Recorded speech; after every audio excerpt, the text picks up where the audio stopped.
Donc, la dernière fois, notre travail a porté sur ces accords irréguliers du participe passé. C'est ce que j'ai fait avec vos camarades. Et on a commencé également à travailler sur les noms composés. La première combinaison, c'est-à-dire non plus non. Bon, d'abord, je vais vous distribuer une fiche récapitulative que vous avez également sur Selene, sur ces irrégularités du participe passé. Bon, voilà, c'est très sommaire, mais il y a ce qu'il faut connaître, je pense, sur ces irrégularités. Je vous distribue d'abord cela. Après, bien sûr, si vous avez des questions, il faut les poser.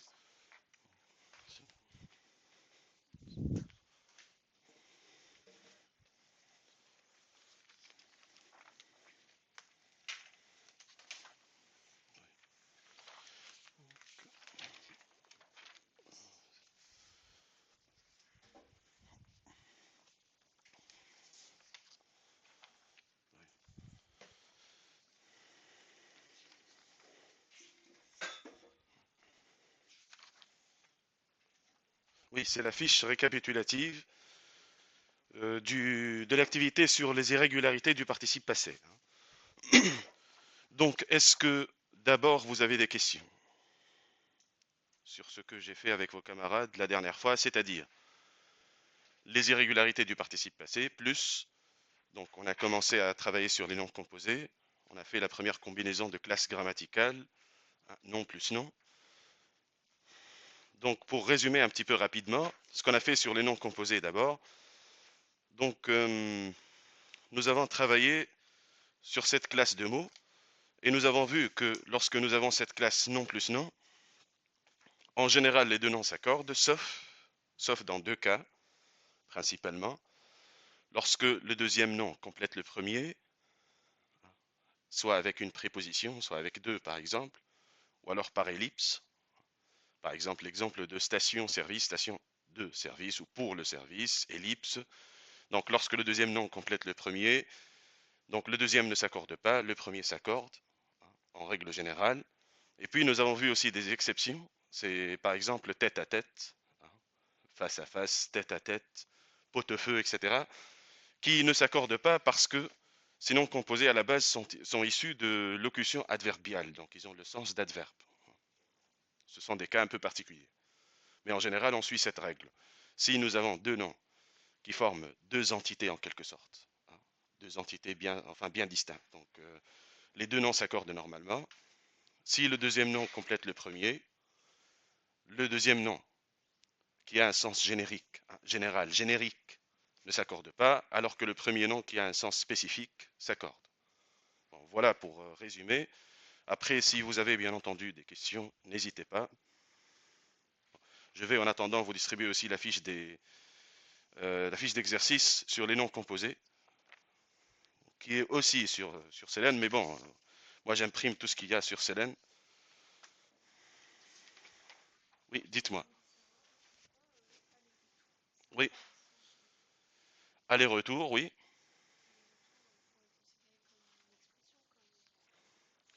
En fait, c'est un nom composé, puisqu'il se compose de deux éléments. Le premier élément,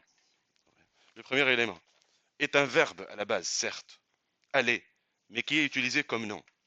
C'est ce qu'on appelle une dérivation impropre, n'est-ce pas? D'où l'accord. Aller S, retour S. Après, j'ai dit à vos camarades aussi que pour aller-retour, c'est un peu problématique parce qu'il y en a par exemple qui ne l'accordent pas. Il y en a d'autres qui mettent un S seulement à retour, un S seulement à aller. C'est un peu confus. Il y a un petit flottement. Mais pour moi, l'accord qui me semble le plus pertinent, c'est avec un SO2. Parce que aller, c'est un verbe qui est utilisé comme nom, donc il s'accorde comme n'importe quel autre nom. Retour, c'est un nom, évidemment. Donc, et puis, le deuxième nom ne complète pas le premier. Donc, SS. Donc, le premier, aller, c'est un verbe utilisé comme nom, c'est un peu comme se souvenir qui a donné lieu au nom souvenir. Donc, c'est une dérivation, c'est un cas de dérivation impropre. Vous allez voir que ces mécanismes, dérivation impropre, ellipse, etc., reviennent justement quand il est question de l'accord des noms composés. Est-ce que c'est plus clair pour vous?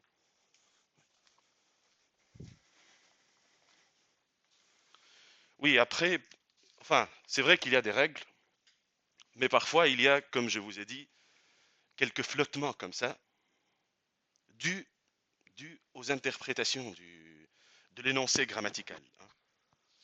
C'est-à-dire, il y en a qui l'interprètent différemment. Mais bon. Donc après, moi, comme je l'ai déjà dit à vos camarades, je ne vous demande pas, je ne vous demanderai pas lors du contrôle, etc., de me mettre tous les accords possibles, hein. Non, hein. Il suffit de me mettre un seul accord, à condition, bien entendu, qu'il soit correct et que vous puissiez justifier cet accord. Mais je ne vous demande pas, hein, de mettre toutes les interprétations possibles, hein, toutes les approches possibles, rhétorique, sémantique. Non, hein, ce n'est pas ce que je vous, ce n'est pas ce que je vous demande, hein. Voilà, pour que ce soit clair.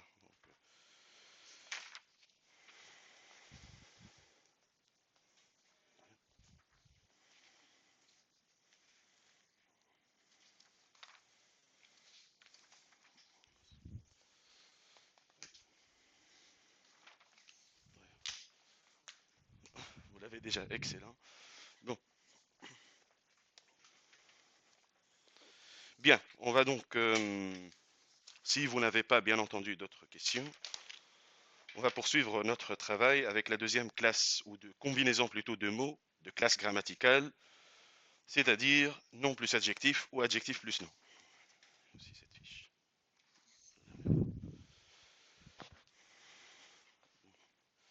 Donc, accord des noms composés, suite.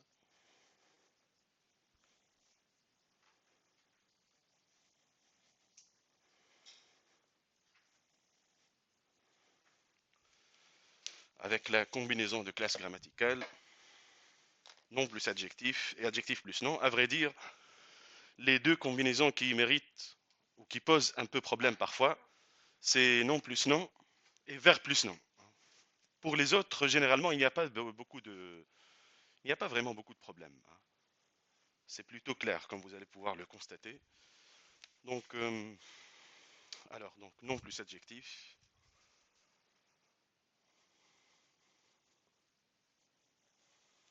Ou bien adjectif plus nom.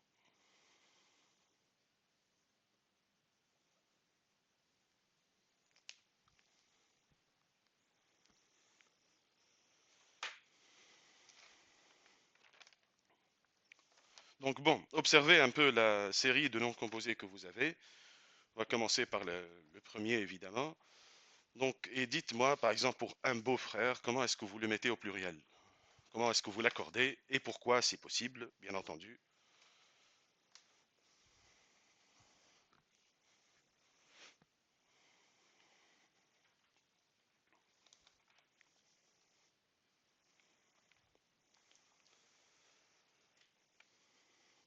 Oui, oui, oui, oui, les deux s'accordent, oui. Donc, c'est une règle générale pour cette classe de mots, hein. Nom plus adjectif et adjectif plus nom. C'est comme si le nom et l'adjectif étaient employés, c'est-à-dire dans un énoncé ordinaire, je dirais, entre guillemets. C'est-à-dire le nom s'accorde et l'adjectif s'accorde également, hein. Donc, rien à signaler, enfin, pour cette combinaison de classes grammaticales, c'est-à-dire pour tous les mots que vous avez ici. Un beau-frère beau X frère S, plate-bande aussi SS, coffre-fort également. Donc, petite remarque sur cerf-volant. Bien sûr, volant, c'est un participe présent qui est utilisé comme adjectif, mais c'est un adjectif, hein. Donc, ça prend un S. Sol pleureur également, hein. Le sol pleureur qui, enfin, au 19e siècle, était considéré comme le symbole du romantisme, hein. Par exemple, dans la poésie d'Alfred de Musset, hein. Oui, donc j'ai discuté de cela avec vos camarades. Donc, si vous ouvrez le dictionnaire des idées reçues de Flaubert, hein, donc vous allez trouver sol pleureur, deux points, symbole obligé de la tristesse, hein. Donc, c'est pas ironiquement, bien sûr. Donc, oui, c'était le symbole du romantisme. Court métrage également. Donc, tous ces noms composés s'accordent, c'est-à-dire les deux éléments s'accordent, hein, normalement. Donc, il n'y a pas vraiment de cas particulier ici. Donc, nom plus adjectif ou adjectif plus nom. Donc, la règle est que les deux éléments s'accordent, autrement dit, prennent la marque du pluriel.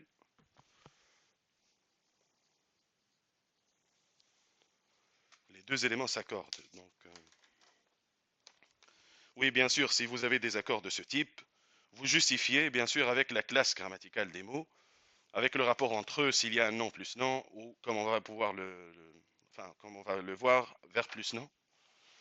Donc les deux éléments s'accordent. Autrement dit, bon, oui, juste pour être méthodique, donc SX partout, tout simplement.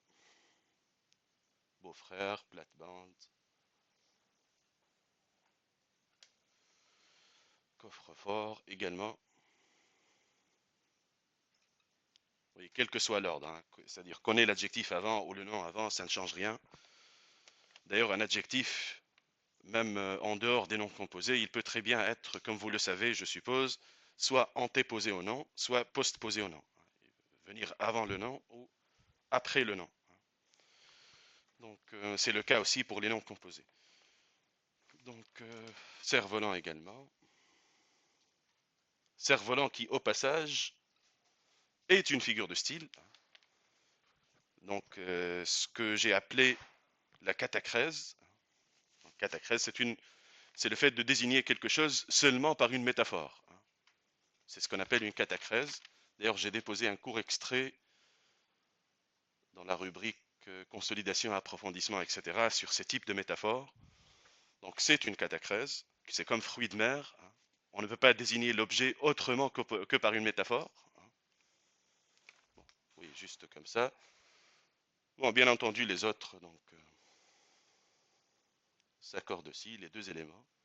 Sol pleureur et évidemment court métrage.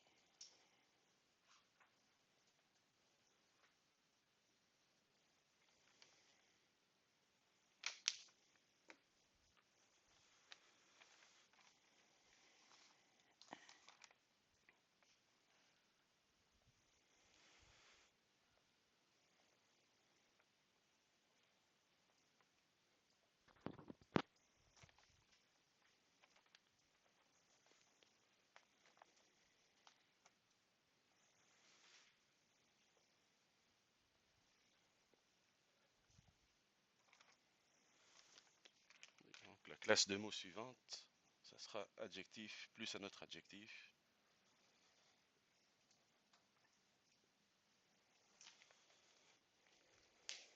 Oui, donc à la base, c'est une dérivation impropre aussi, puisque nous avons deux adjectifs qui forment un nom.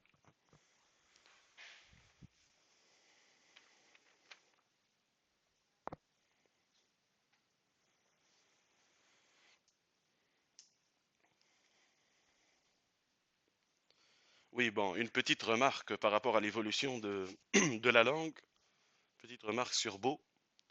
Donc, bien entendu, enfin, comme vous le savez, ça n'a rien à voir avec la beauté, etc.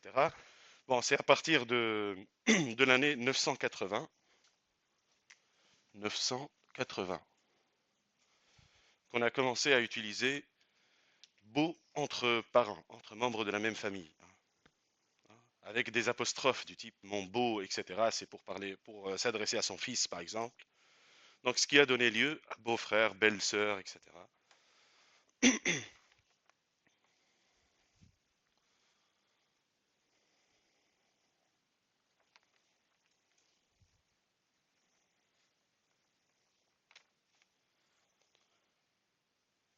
Oui, quand vous aurez fini de prendre note, observez un peu la classe de mots suivante.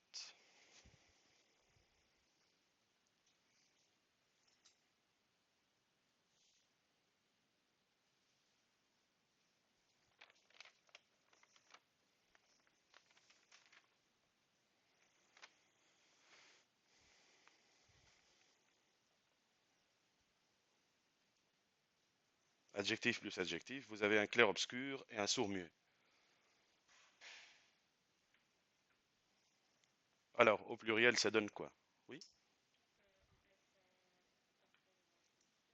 Oui, oui, les deux éléments s'accordent aussi, hein. Adjectif plus adjectif, donc c'est comme nom plus adjectif, adjectif plus nom, donc il n'y a rien à signaler aussi.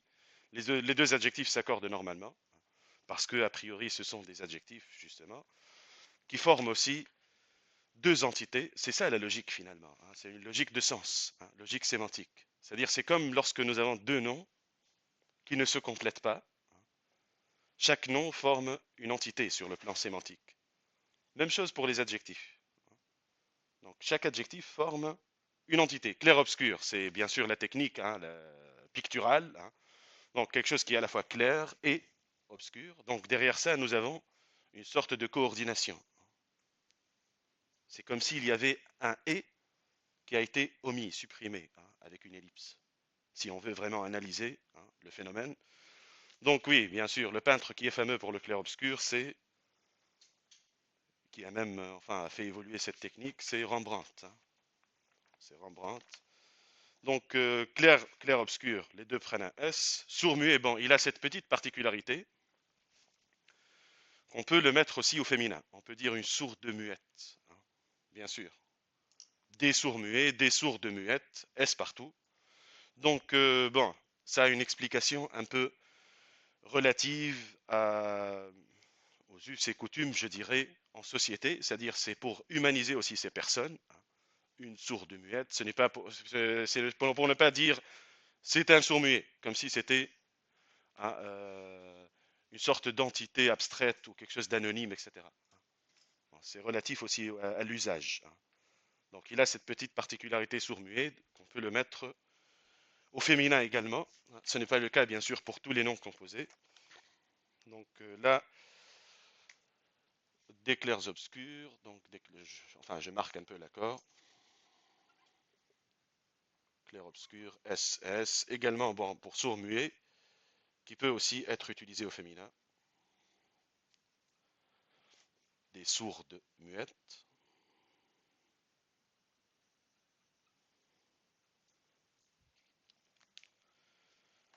Bien sûr, clair-obscur ne peut pas être utilisé au féminin parce que le sens est neutre. Un clair-obscur, c'est autrement dit, c'est la technique du clair-obscur. Donc ce n'est pas comme sourd-muet qui désigne une personne. Donc là, également, donc adjectif plus adjectif, les deux éléments s'accordent, sans problème. Pas vraiment d'irrégularité pour cette combinaison de classes grammaticales. Deux éléments s'accordent ou prennent la marque du pluriel. Bon, pour du féminin aussi, pour sourd-muet. Bon, je pense que c'est clair jusque-là. Hein. Oui. Après, pour la classe suivante, vers plus non, on va quand même faire plusieurs remarques. Parce qu'avec avec non plus non, c'est la classe ou c'est la combinaison de classes grammaticales qui nécessite quelques, pardon, quelques rappels, quelques analyses. Donc verbe plus non.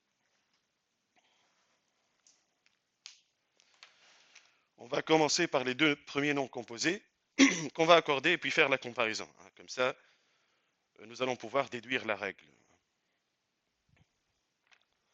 J'ai fait exprès, bien entendu, de choisir des noms composés qui sont courants hein, pour la plupart, pas trop recherchés,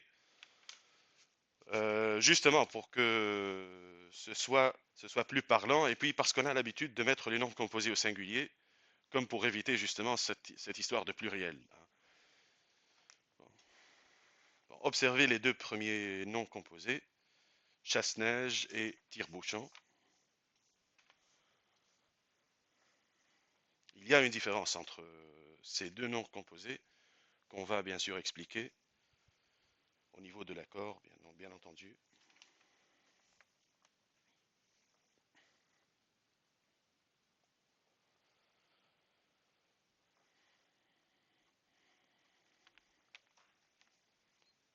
On va commencer par chasse-neige. Bon, réfléchissez un petit peu à cet accord et dites-moi, est-ce qu'il y a un élément qui s'accorde, l'autre qui ne s'accorde pas? Est-ce que le nom reste invariable et pourquoi?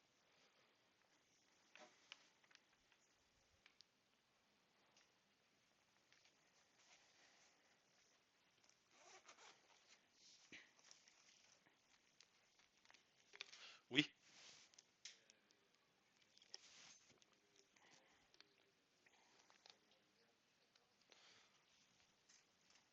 c'est seulement le nom. Bon, comment vous l'écrivez au pluriel, dites-moi.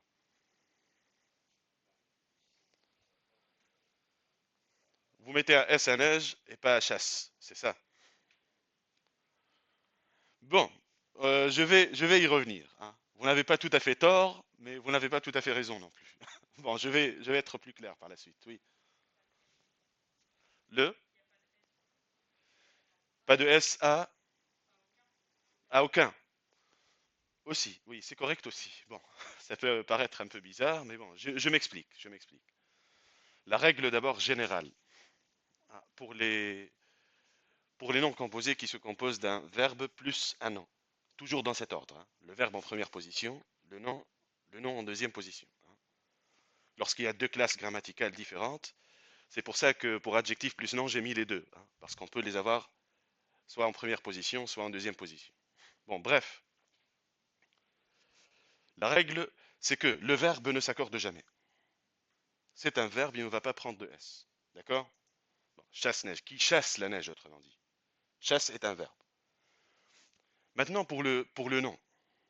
Le nom, il s'accorde lorsque c'est un nom de sens spécifique. Rappelez-vous, j'ai déjà abordé cette notion dans les autres types d'accords. Le nom s'accorde lorsqu'il est de sens spécifique et ne s'accorde pas lorsqu'il est de sens générique. Bon, autrement dit, mais attendez, je vais revenir quand même à votre réponse parce que vous n'avez pas tout à fait tort. Bon, je vais y revenir. Donc, autrement dit, chasse-neige. Si on analyse un petit peu ce nom composé, ça veut dire quoi? Qui chasse la neige en général. La neige. Donc, à sens générique, donc le nom, moi j'aurais tendance à faire comme vous, à ne pas accorder. Un chasse-neige, des chasse-neige, pas de S. Pas d'accord. Seulement, il y a une approche un peu différente qui permet justement de mettre un S à neige. C'est l'approche de l'orthographe dite rectifiée de 1990. Oui, après 1990, si vous ouvrez par exemple un dictionnaire d'avant 1990, vous trouvez seulement cet accord-là. Chasse-neige invariable. Suivant cette règle. Chasse verbe, neige mot nom à sens générique. Donc, pas d'accord. Seulement, l'orthographe rectifiée, enfin pour simplifier, permet aussi de mettre un S à neige. Même si ça semble un peu bizarre, hein, quand même. Mais ça existe comme accord. Donc, bien entendu, moi, je ne vous imposerai pas, si vous avez des noms de ce type, je ne vous imposerai pas un seul type d'accord.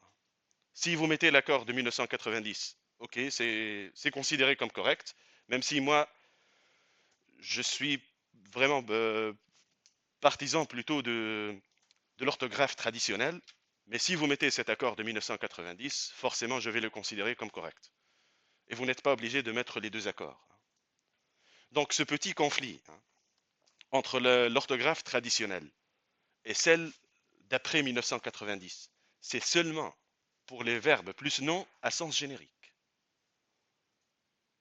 À sens générique.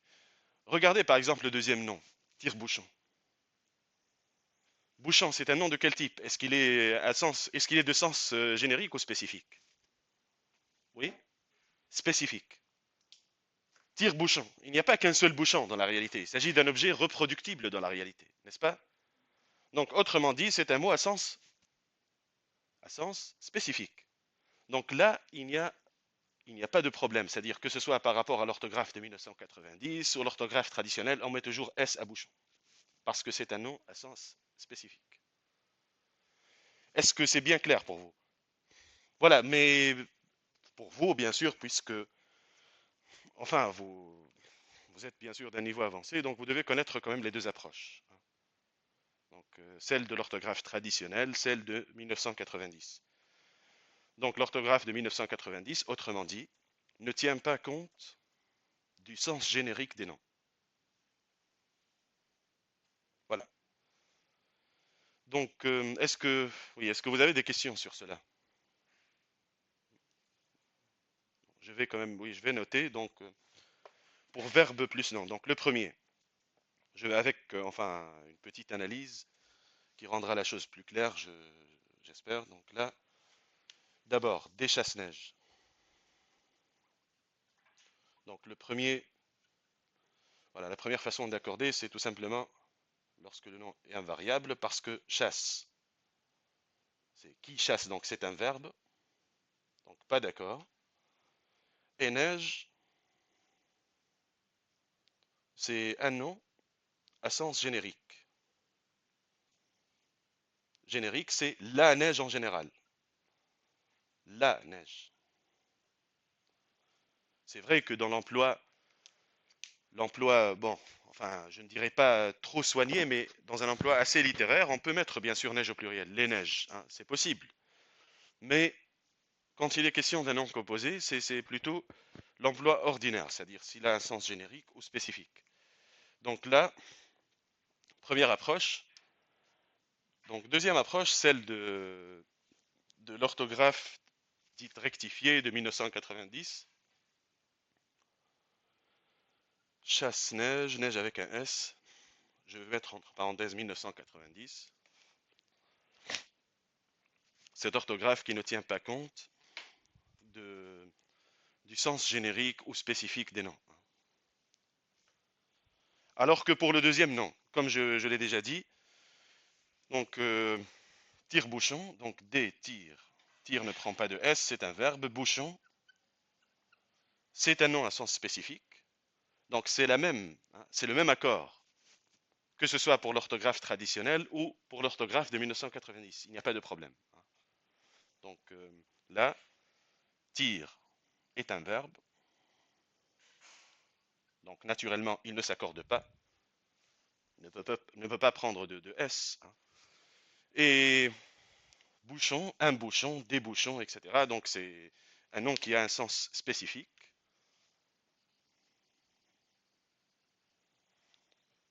Donc nom à sens spécifique qui s'accorde.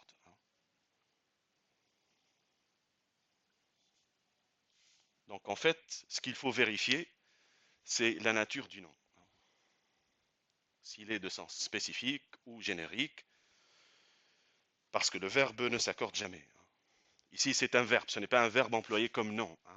Ce n'est pas comme dans aller-retour, par exemple. Il ne s'agit pas de dérivation impropre. Voilà, soyons clairs là-dessus.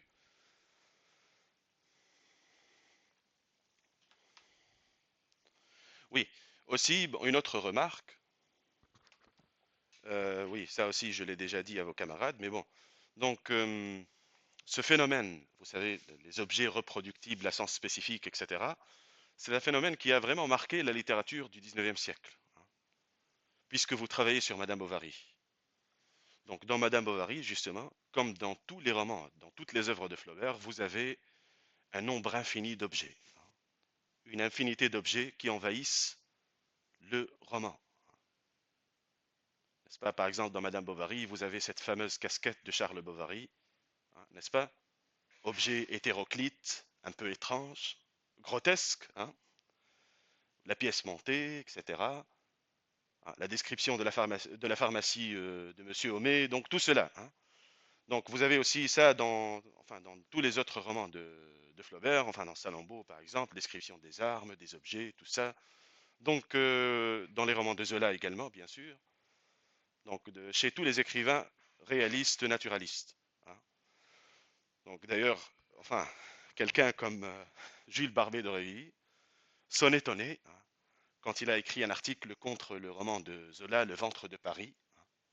Enfin Les Halles, hein, Le ventre de Paris, dans lequel, et justement, déjà si vous ouvrez le roman, dès les premières pages, il y a des descriptions très détaillées hein, de la nourriture. Hein.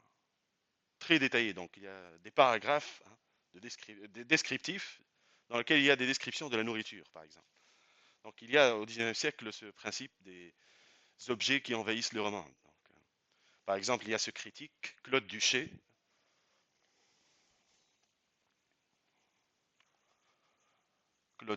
qui a beaucoup travaillé sur cela. Par exemple, qui a écrit une partie, enfin c'est une partie de son ouvrage, sur le sens des objets dans Madame Bovary. Par exemple, le sens des objets dans Madame Bovary. Bref, oui, je me permets parfois de faire ces digressions que je juge utiles. Bon, observez un peu les deux noms qui suivent, gratte-ciel et allume-cigare. Et suivant cette même logique, dites-moi ce qu'il faut faire. Bon, je vais peut-être, bon, je vais laisser vers plus non, je vais peut-être effacer les deux premières classes de mots.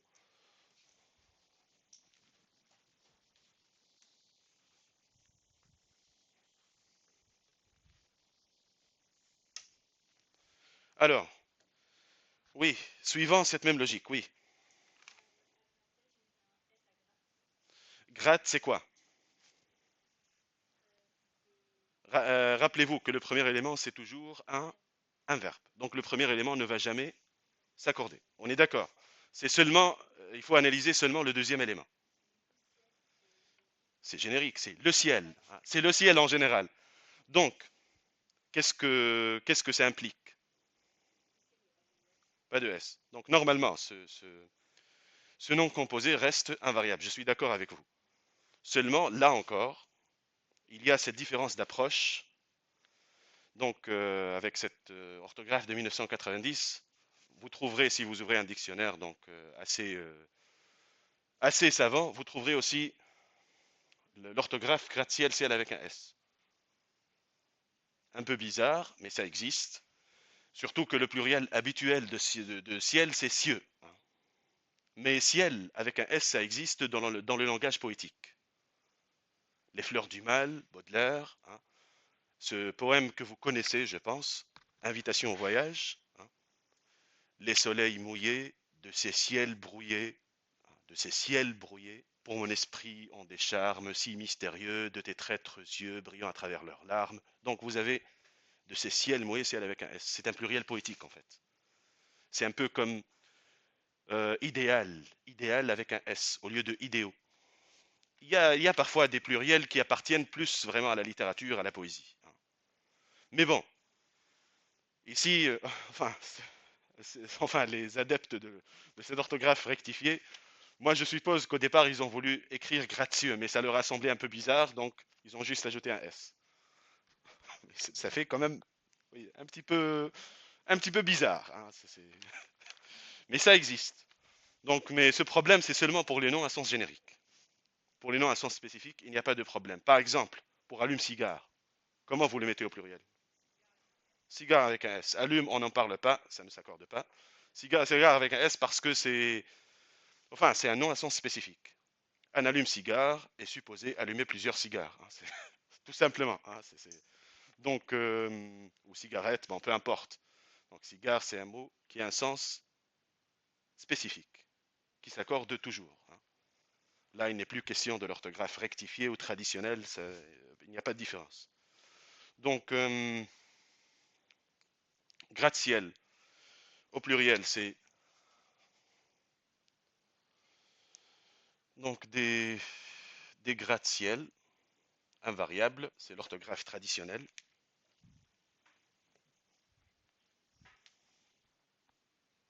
Donc, vous avez un verbe plus un nom à sens générique.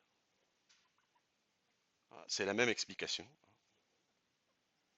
que je me permets de raccourcir un peu, parce que, enfin, rien n'a vraiment changé ici. Plus donc gratte-ciel qui fait quand même bizarre, hein, ciel avec un S. Donc c'est l'orthographe de 1990. Donc, pour allume-cigare en revanche, il n'y a pas vraiment de problème. Donc des allumes-cigares,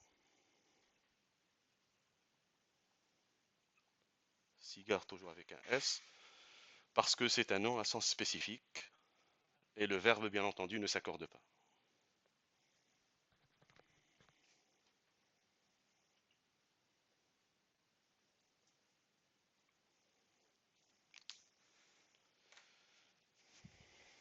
Oui, observez les deux noms composés qui suivent, casse-tête et abat-jour. Bon, vous avez fini de prendre note là, je suppose, pour chasse-neige et tire-bouchon, dans ce cas.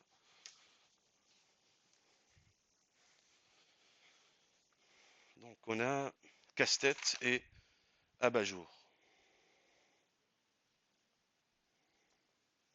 Oui,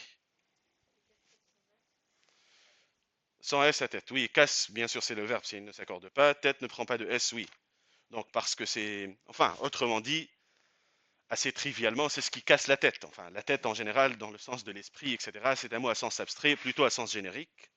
Donc, oui, encore une fois, il y a l'accord de 1990. Hein, est-ce à tête? Ça existe.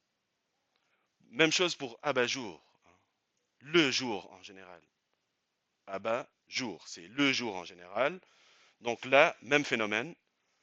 Donc, oui.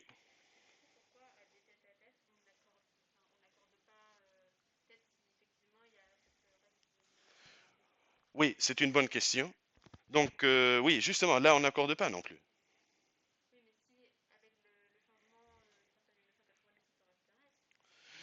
L'orthographe rectifiée de 1990, ce n'est pas valable pour toutes les classes de mots.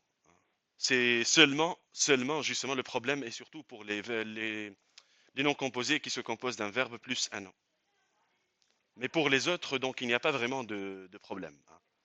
D'accord? Et pour casse-tête, enfin, la logique est à peu près la même, parce que tête à tête.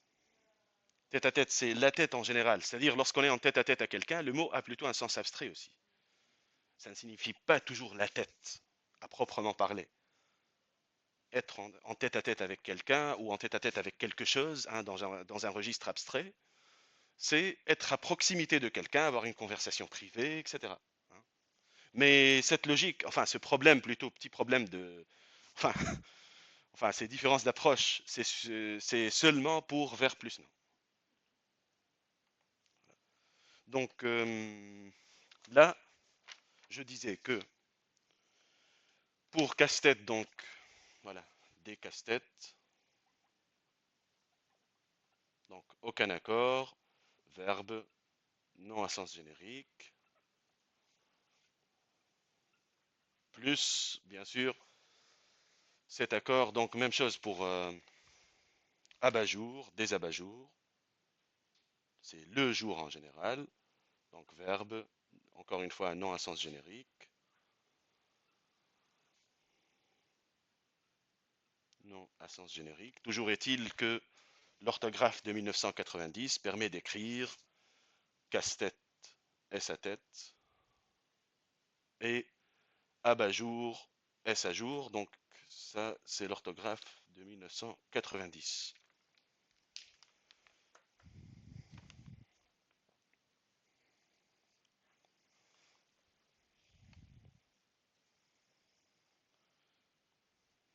Oui, enfin, parfois il y a des bizarreries, même pour le singulier, hein. Sèche-cheveux. Donc, au singulier, l'orthographe de 1990 permet d'écrire cheveux sans X. Ce qui fait, enfin, normalement, on n'a pas qu'un seul cheveu, hein, c'est sur la tête, sauf si on n'a pas de cheveux du tout. Bon, bref, c'est un peu bizarre. Mais bon, ils ont voulu un peu uniformiser ces usages, quitte à déformer parfois le sens, comme ça. Donc, bon, un sèche-cheveux au pluriel. Le nom est déjà, oui, là, il y a cette question du nom qui est déjà au pluriel. Hein. Donc, autrement dit, il est au pluriel, il va rester au pluriel. Hein. C'est rien à signaler là. Donc, et c'est un nom à sens spécifique, sauf que, bon, l'orthographe de 1990, ici la petite remarque, au singulier permet d'écrire cheveux sans X. Un cheveu, autrement dit. Hein. Oui, donc, mais sinon, il n'y a pas grand-chose à signaler ici. Donc, sèche-cheveux, des sèche-cheveux, donc le X qui existe déjà va rester tout simplement. Verbe, non à sens spécifique. Seulement, il comporte déjà la marque du pluriel, sauf, encore une fois, dans l'orthographe de 1990.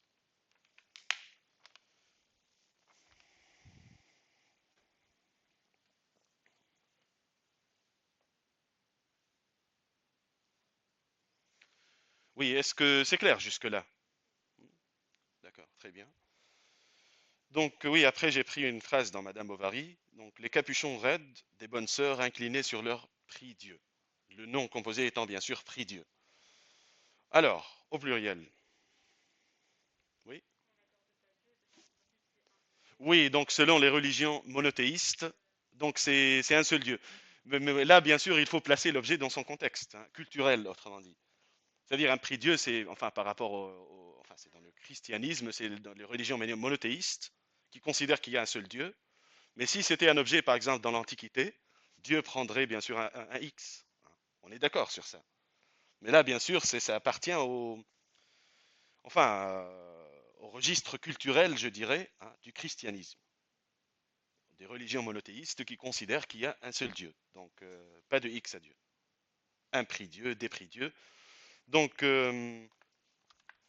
là, c'est considéré comme un nom.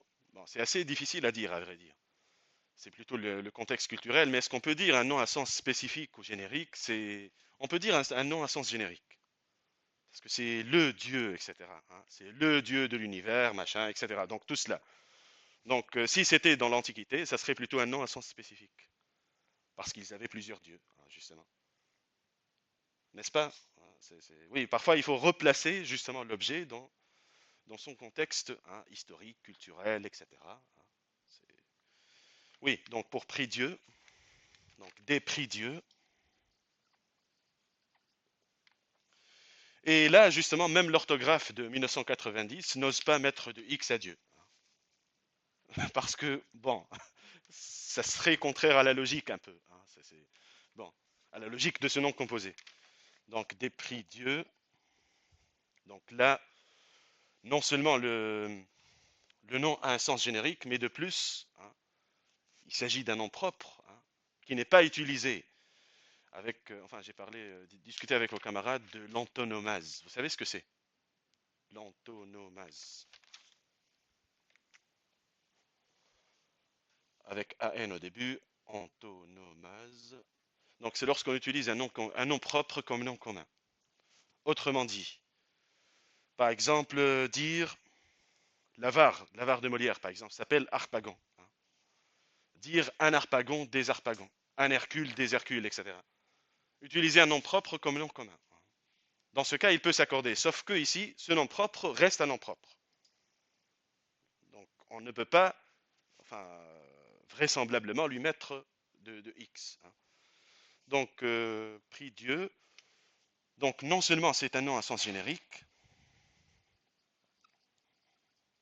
mais de plus, donc de surcroît, c'est un nom propre. Donc là, il n'y a pas de différence d'approche. Voilà.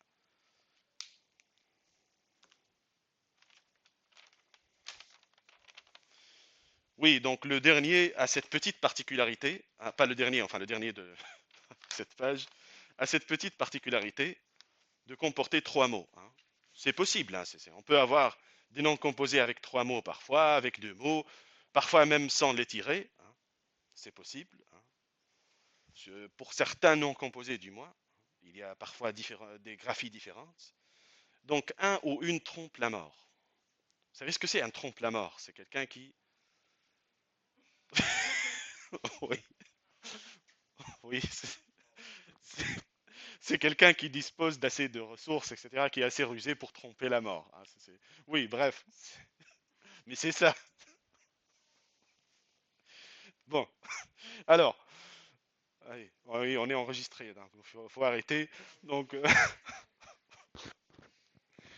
donc un trompe la mort. Qu'est-ce que vous faites qu'est-ce que vous faites de ce nom? Oui, parfois ça va un peu de soi, mais enfin, les gens qui ont l'habitude d'analyser, etc., enfin, ils ont l'habitude de mettre de grands mots sur de petites choses. Hein, bon, bref, oui. Là, c'est clair. Hein, enfin, même par rapport à l'orthographe de 1990, donc il n'y a absolument aucune différence. Hein, c'est parce que la mort, hein, on a déjà hein, l'article défini. Hein, là, le déterminant, l'article défini là. Donc c'est la mort en général, il n'y a rien à dire ici. Donc détrompe la mort, trompe c'est un verbe qui ne s'accorde pas. La mort, c'est souligné avec là que c'est un nom à sens générique. Donc ça donne détrompe la mort, invariable, quelle que soit l'approche. Verbe, bon, là je souligne un peu là, donc la mort c'est un nom à sens générique, bien entendu. la mort en général. Oui, il nous reste deux noms.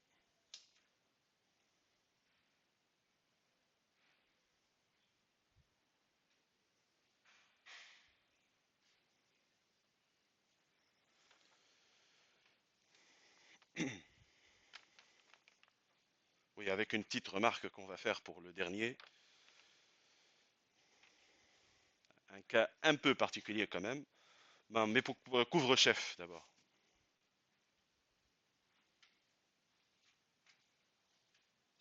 Oui.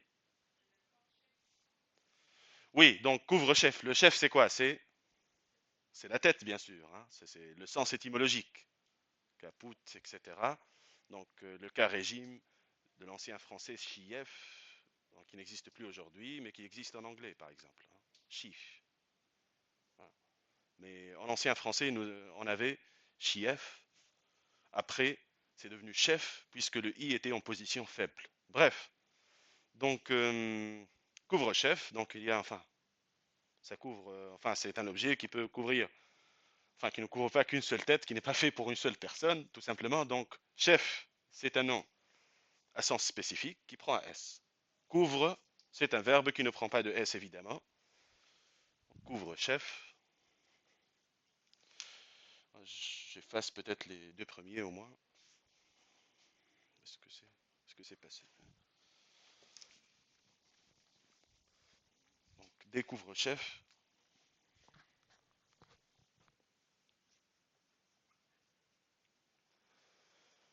Donc, chef prend un S. Couvre, bien sûr, pas de S. Donc, c'est un nom à sens générique pour chef. Sens, pardon, spécifique. Spécifique. Et couvre, c'est le verbe couvrir, hein. Bon, une petite remarque quand même pour le dernier, ayant droit.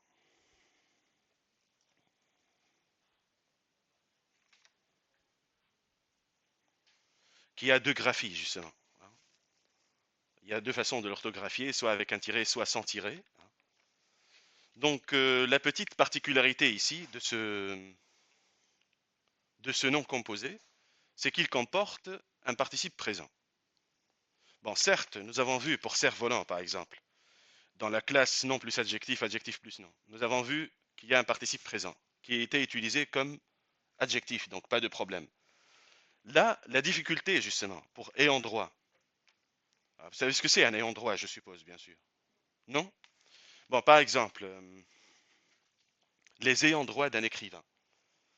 C'est-à-dire les gens qui, après sa mort, enfin les membres de sa famille, etc., enfin, ou alors par testament, enfin, une autre personne, qui dispose des droits d'auteur, après la mort de quelqu'un, par exemple, ou qui dispose de certains droits. Par exemple, Flaubert n'a pas d'ayant droit, hein. C'est pour ça qu'aujourd'hui, il est très facile, par exemple, de trouver toute l'œuvre de Flaubert sur Internet, hein, parce que ce n'est pas protégé par des droits d'auteur. Enfin, ça appartient au domaine public. Bref, donc, pour ayant droit, il y a en fait deux façons d'interpréter ce nom. La première façon, c'est pour, enfin, moi je l'ai mis, c'est vrai, je l'ai mis dans verbe plus nom. Donc, la première façon, c'est justement de considérer ayant comme un verbe, comme un participe présent, mais qui a une valeur verbale. Bon, dans ce cas-là, qu'est-ce qu'on fait de droit? Ayant, donc, dans ce cas, ne s'accorde pas. Pour droit, est-ce qu'il est de sens spécifique ou générique? Qu'est-ce que vous en pensez?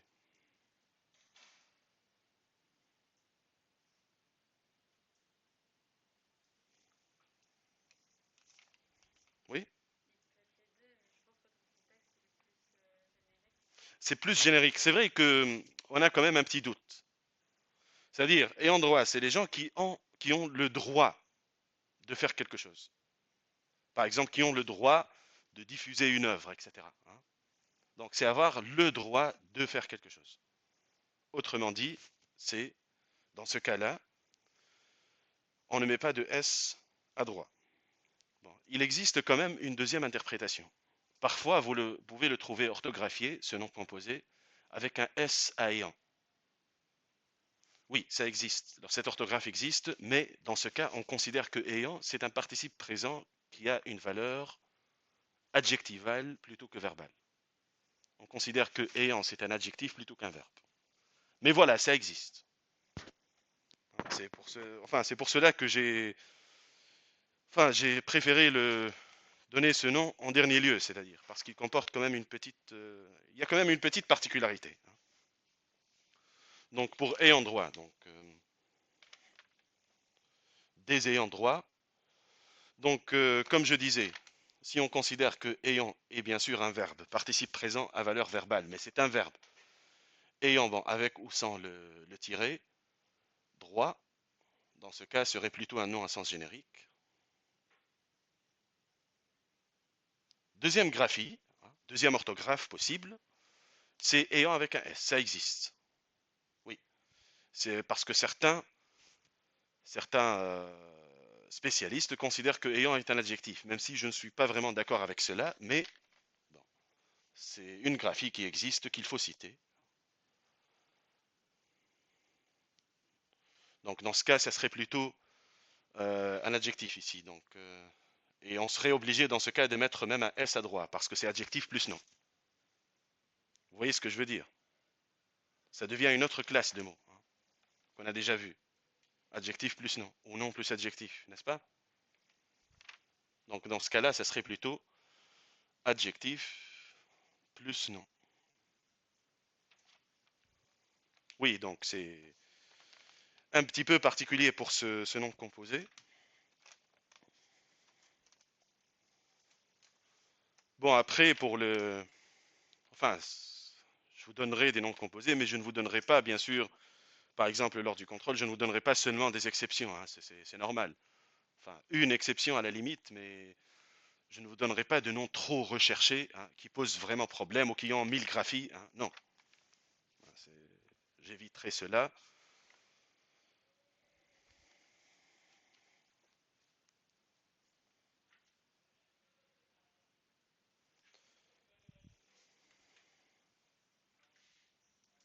Bon, à partir de casse-tête, c'est bon, je suppose, hein,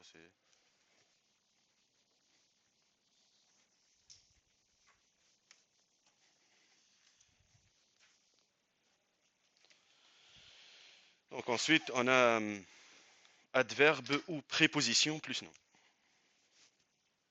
Adverbe ou préposition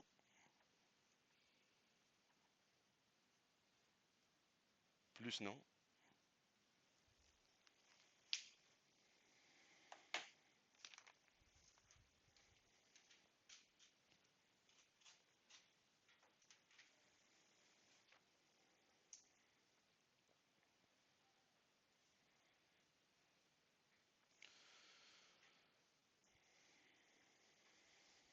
Donc vous avez ici des occurrences, hein, une arrière-saison, avec soit un adverbe, soit une préposition au début, toujours dans cet ordre, hein, plus un nom.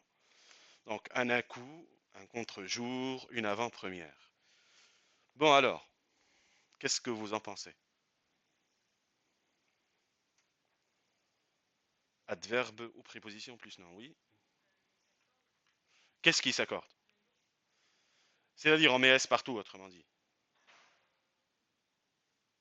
Vous êtes sûr? Bon, regardez, c'est très simple en vérité.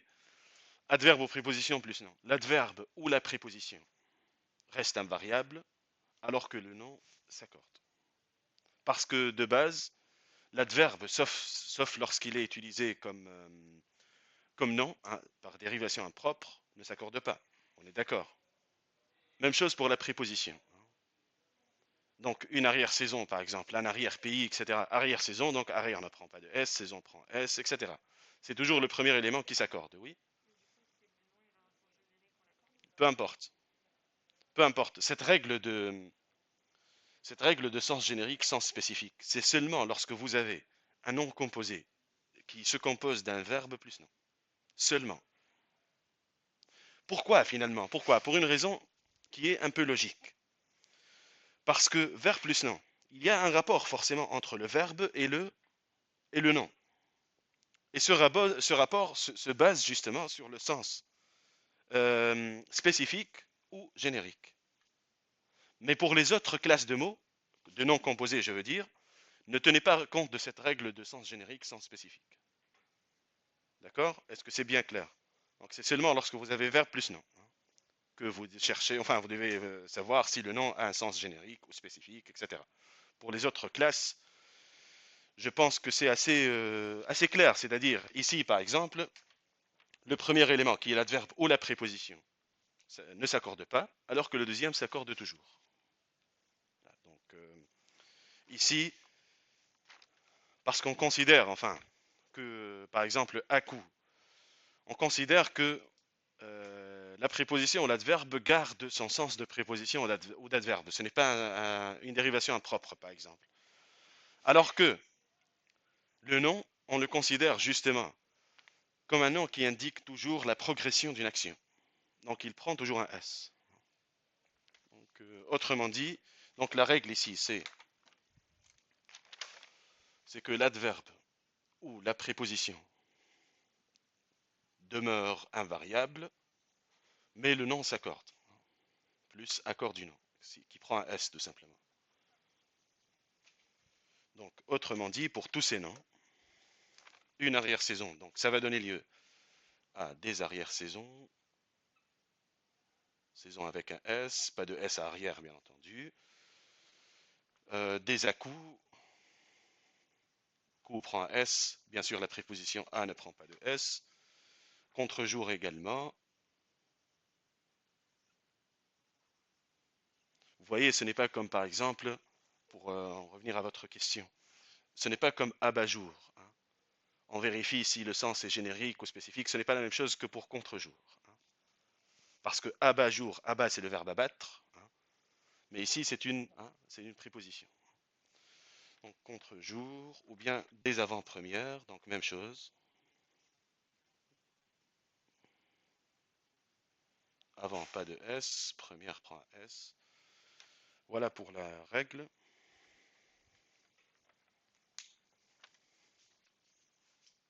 Bien, donc on continue avec la classe de mots suivante, à savoir, donc verbe plus verbe, verbe plus un autre verbe.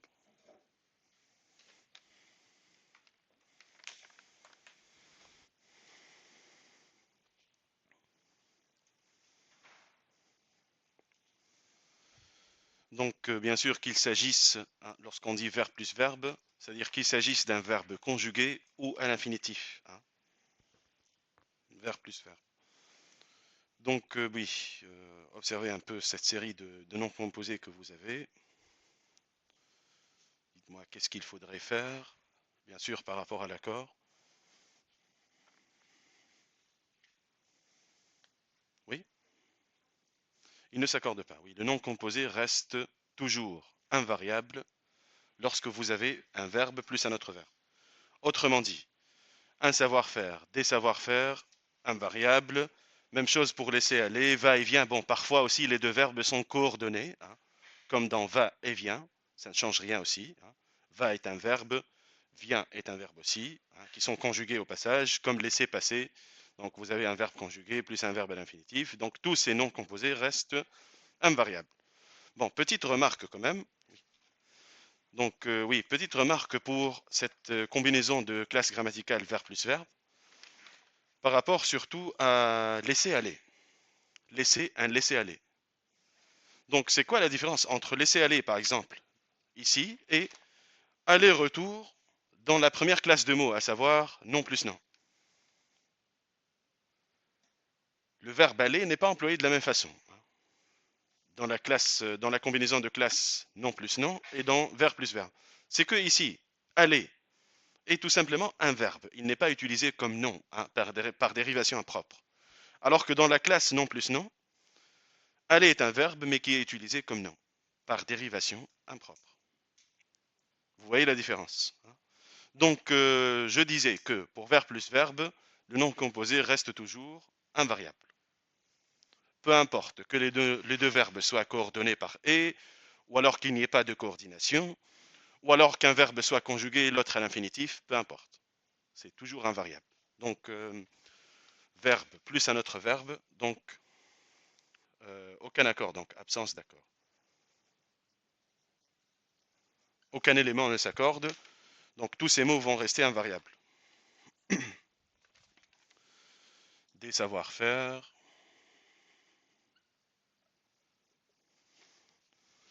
des laisser-aller, pas de S bien entendu, des va-et-vient, donc vous avez deux verbes qui sont coordonnés par et, qui restent invariables, et même chose pour des laissés-passer.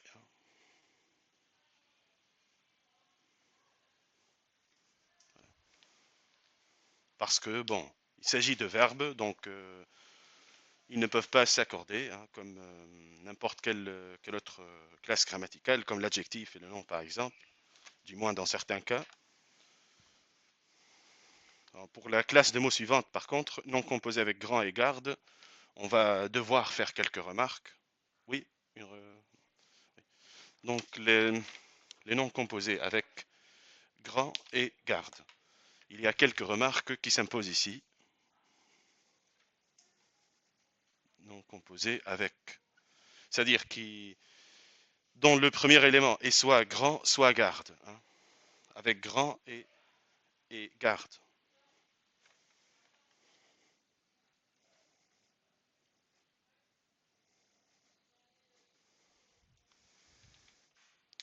Grand et garde.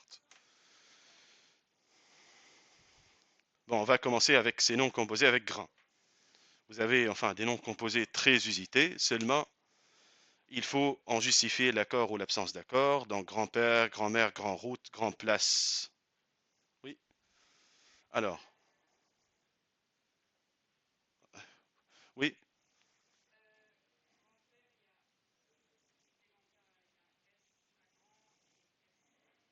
ok. Et grand-mère. Oui, pourquoi? Est-ce que vous savez pourquoi?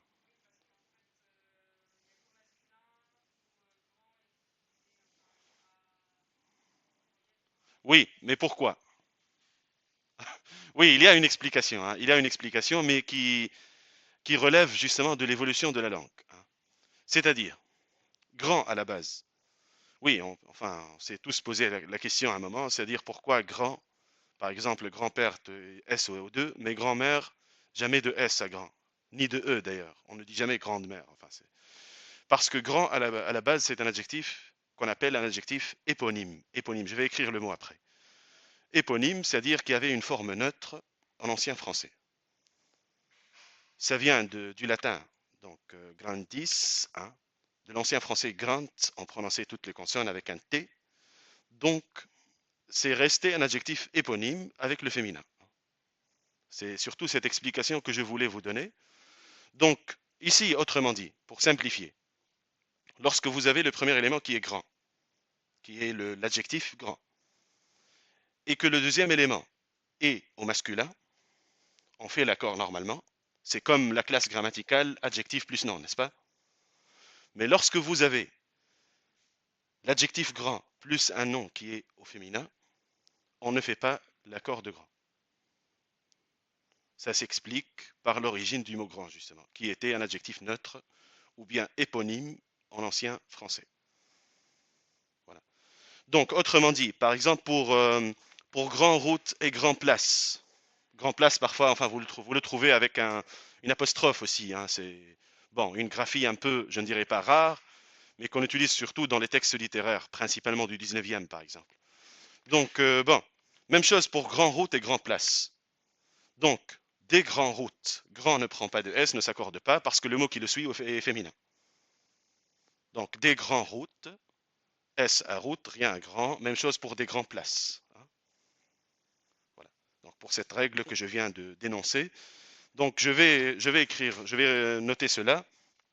Donc, pour tous ces mots. Donc, la règle, c'est que, d'abord la règle, pour grand d'abord, lorsque le nom qui suit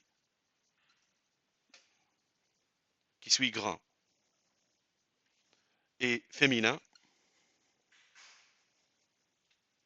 Donc ça entraîne quoi? Ça entraîne l'accord de grand, mais sans l'accord de l'élément qui le suit. Mais absence d'accord du nom. Voilà. Maintenant, deuxième cas possible, lorsque le nom qui suit grand est au masculin, est masculin, donc lorsque le nom qui suit grand, l'adjectif grand, est masculin, donc là, on applique l'accord habituel hein, de la classe adjectif plus nom. C'est-à-dire les deux mots s'accordent.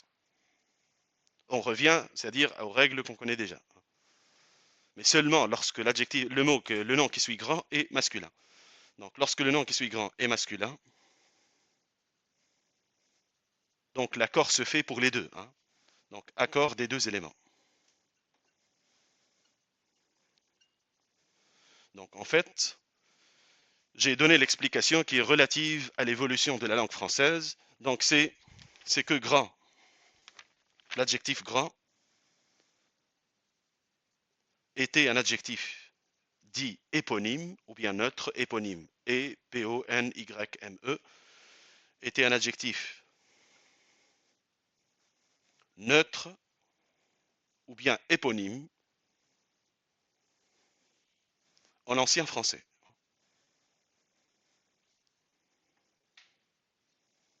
L'ancien français qui est bien sûr, enfin presque une autre langue, hein, très différent du français moderne en tout cas, de tout point de vue. Donc grand était un adjectif neutre ou éponyme en ancien français, donc vous avez la forme du latin, donc grandis et grand en ancien français.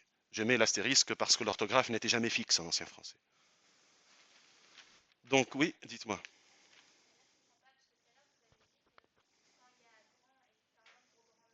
Oui, oui.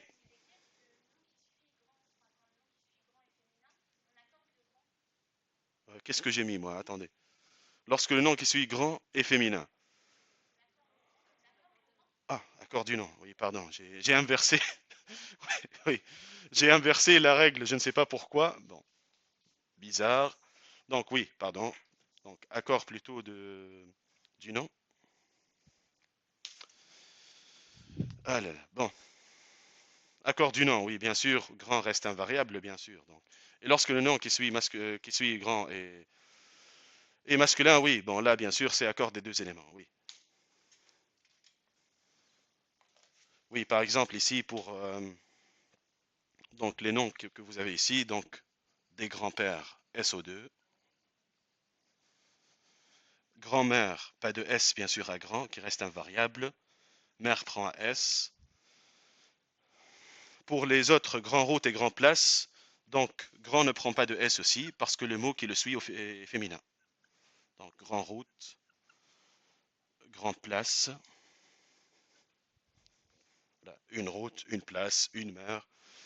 Donc grand reste invariable ici, alors qu'ici il s'accorde. Oui, désolé pour cela. Donc bien sûr, lorsque le nom qui suit grand est féminin, on accorde ce nom, mais on n'accorde pas, bien sûr, grand. Lorsque le nom qui suit grand est masculin, accorde les deux éléments.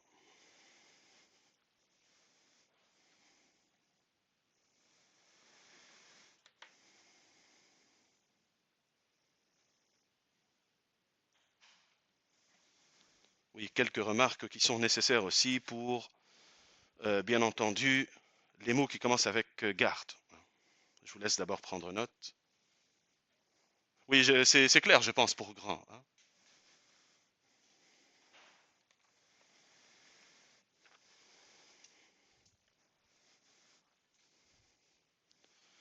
Oui, bon, j'efface au moins ça.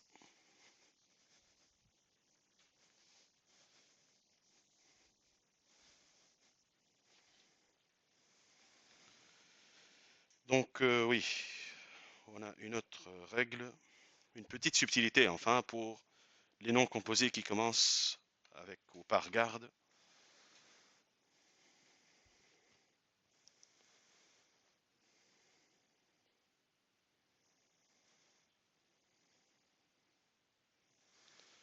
Oui, observez un peu cette série de noms composés avec garde. C'est-à-dire dont garde, bien sûr, est le premier élément. Un garde-chasse guéri par monsieur, bon, garde-chasse. Garde forestier, oui, parfois on a aussi garde forestière, ça existe. Euh, Garde malade, garde-boue.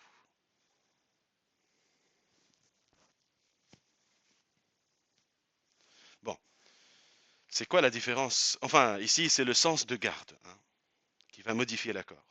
Le sens de garde. Bon, par exemple, pour garde-chasse, comment est-ce que vous le mettez au pluriel? Et bien sûr, pourquoi? Comment vous écrivez des gardes-chasse?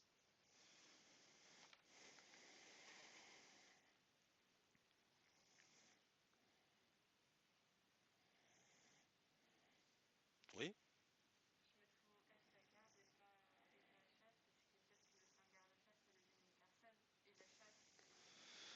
Hmm, oui, en fait, regardez, c'est très simple. C'est-à-dire, ça dépend. Ça dépend de quoi? Ça dépend du sens de garde et de son emploi. Garde est parfois utilisé comme verbe, c'est-à-dire, il a le sens de garder, garder quelque chose, quelqu'un, etc. Ou alors, il est employé comme nom, dans le sens de gardien, n'est-ce pas? Donc, c'est ce qui va modifier l'accord ici. Bon, par exemple, ici pour garde-chasse, c'est vrai que ça désigne une personne, mais l'accent est mis sur quoi? Sur l'action de garder. D'accord? Alors que pour garde forestière ou garde forestier, c'est un gardien. Donc l'accent est mis plutôt sur la personne. Donc qu'est-ce que ça va entraîner au niveau de l'accord? Garde-chasse, pas d'accord à garde, parce que c'est un verbe. On met en relief le sens du verbe. Chasse, bon, c'est la chasse, bon, mais toujours est-il qu'on peut quand même mettre un S. En tout cas, d'après l'orthographe de 1990, etc., etc.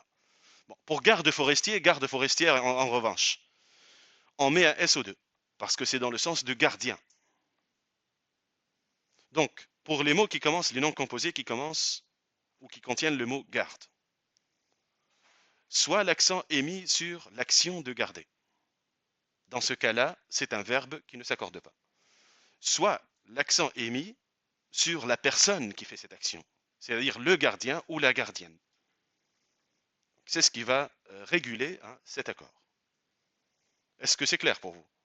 Donc, autrement dit, pour garde malade, même chose. Donc, c'est l'action de garder. Garde-boue aussi. Et là, c'est encore plus clair parce qu'il s'agit d'un objet, n'est-ce pas?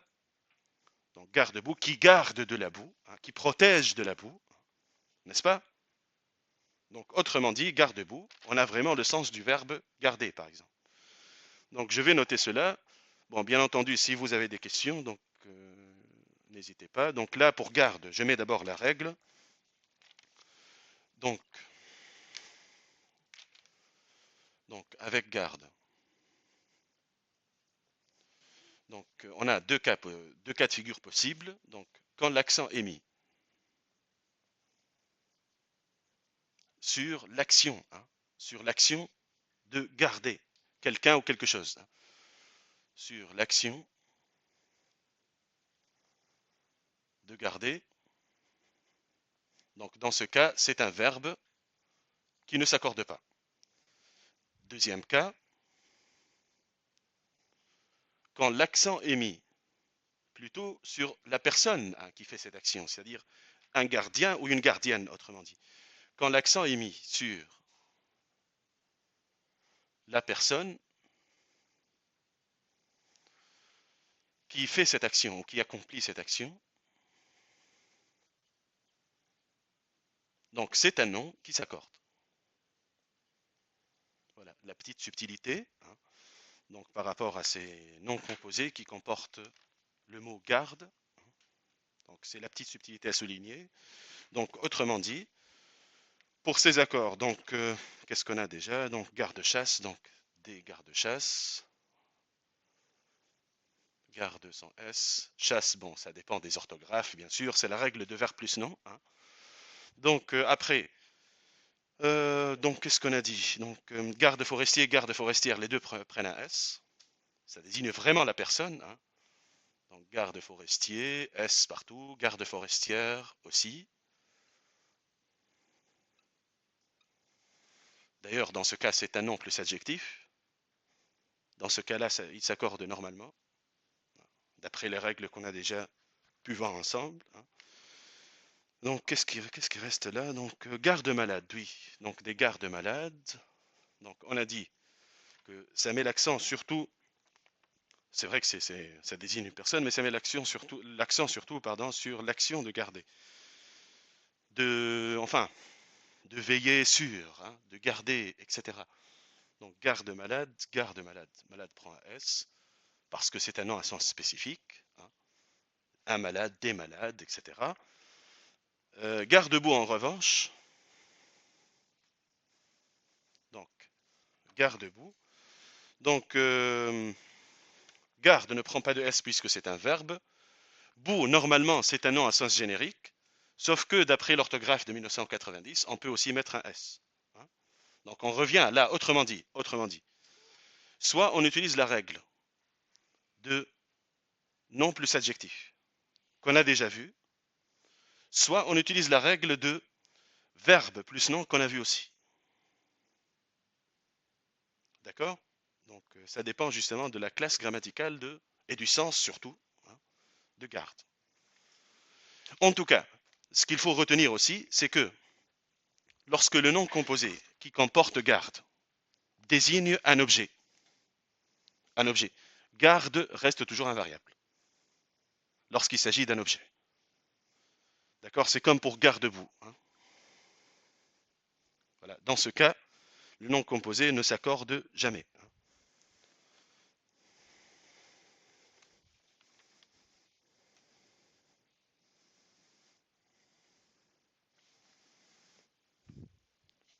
C'est bon pour ces deux classes, hein.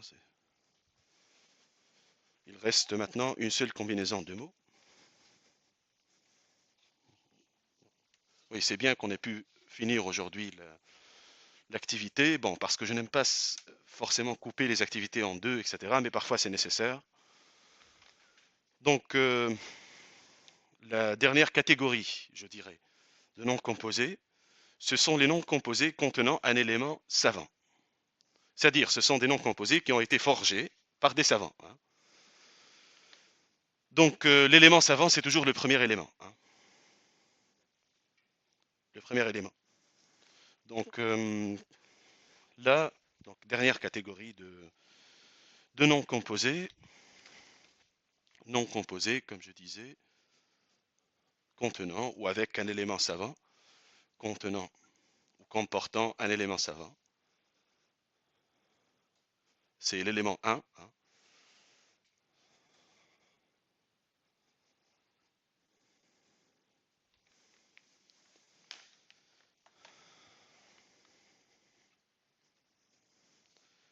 Donc vous avez cette série de noms composés, un micro-ordinateur, un hispano-indien, un anti-inflammatoire, un anglo-saxon. Alors, qu'est-ce qu'on en fait? Que vous dit votre intuition? Enfin, pour ainsi dire.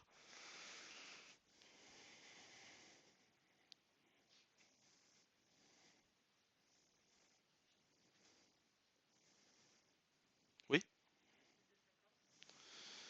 C'est-à-dire, par exemple, au micro-ordinateur, vous mettez un SO2. En fait, lorsque vous avez des noms composés avec le premier élément qui est savant, le premier élément ne s'accorde pas, mais le deuxième s'accorde. Pourquoi? Pourquoi? Oui, oui, il y a une explication, il y a toujours une explication. Parce que le premier élément, qui est l'élément savant, est en quelque sorte un élément de liaison qui permet de former le nom. Ça ressemble beaucoup aux prépositions, par exemple, qui sont des mots de liaison. Donc le premier mot reste invariable, le deuxième s'accorde. Autrement dit, un micro-ordinateur, des micro-ordinateurs, seulement S à la fin, bien sûr, S à ordinateur. Même chose pour hispano-indien, anti-inflammatoire, anglo-saxon. Hein. Donc la règle ici, c'est que parce que le premier élément, qui est l'élément savant, est un élément qui est considéré comme un élément de liaison en fait. C'est un peu comme une préposition, donc il ne s'accorde pas. Donc là, l'élément savant, qui est le premier, ne s'accorde pas. Le deuxième élément qui est bon, soit un nom, soit un adjectif, peu importe, hein, le deuxième élément s'accorde.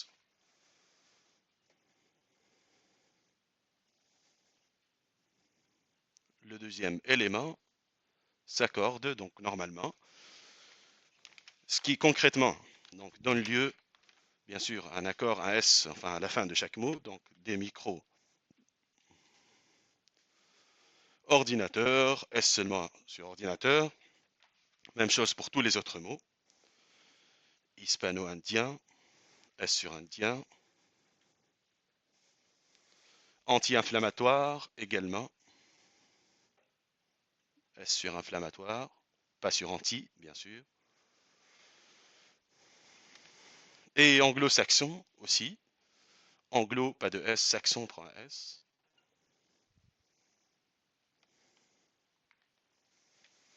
Oui, certains écrivent anglo-saxon avec anglo, enfin, anglo avec un S. Bon, ce n'est pas tout à fait correct. Ce n'est pas tout à fait correct parce que ces éléments savants sont tirés bien sûr d'autres mots. C'est une autre forme de mots. Et comme je le disais, sont surtout utilisés pour assurer la liaison. Donc voilà, c'est terminé pour cette activité sur les noms composés. Bon, si vous avez des questions, bon, allez-y, bien sûr. Sinon, une petite remarque que j'ai aussi faite, enfin, quand j'étais avec vos camarades de l'autre groupe, quand viendra le moment, c'est-à-dire de passer le contrôle, hein, on fera ensemble une petite révision avant, un module de révision. Bien sûr, pas avec les mêmes occurrences, mais sur le même modèle du contrôle. Et pour ce module de révision, je ne vais pas, hein, c'est-à-dire faire, c'est-à-dire un cours pour vous, un cours pour les autres, etc. Ça sera le même cours pour tout le monde. Hein, ça sera la même révision. Ça me semble plus logique. Hein. Donc, mais bien sûr, pour le devoir en lui-même, pour le contrôle en lui-même, je vais proposer deux contrôles différents. Hein. Je n'aurai pas le choix. Mais sinon, pour la révision, ça sera la même. Hein. Donc, voilà. Hein. Donc, voilà, enregistrement terminé.